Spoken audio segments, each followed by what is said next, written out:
So if there was a season three, because I'm sure you were during season two, you was probably preparing just in case there was a season three. What were some of the things you guys were going to focus on this for season three?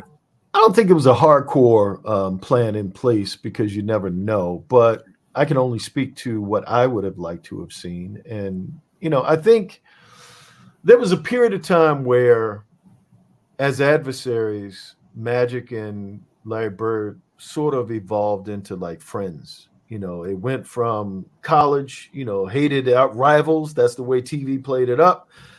Pro basketball took advantage of that as well. And then as people, you start to evolve. And I think it was a commercial that they did, a Converse commercial that Bird and Magic did, where I think Magic had to go to French Lick and record it at Bird's place. And they started realizing that they had a lot more in common than I thought they did. And they started to merge as friends. So by the time you get to the Dream Team and all of that, they're kind of cool with each other. And it's not, there's still the competitive fire that's there, but there isn't like the visceral hatred or the lack of understanding of the other person, because now I know you a little bit more. And I would love to have been able to touch on to some of those aspects, and certainly culturally as well. French Lick versus Lansing, Michigan.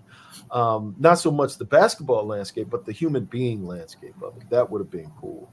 And I think there's also, when the Michael Jordan comes into the league and changes culturally the landscape of what basketball is, and you start to see that my time is short. Both of them, Bird and Magic, but, because we're telling a story that's primarily Laker focused, or Laker centric, that, what does that feel like when you're getting towards the end of your career? What do you do? What does that do to you psychologically and emotionally? And we talk about Magic having such a nice second act of life, outside of the game. What was the bridge to that?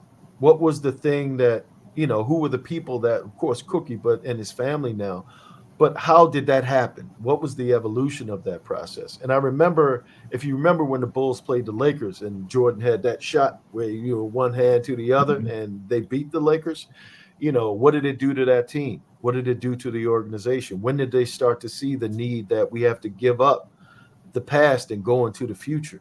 Those things I thought were really intriguing stuff to mine, for story, and human stuff as well, because you're talking about life while you're talking about the game of basketball.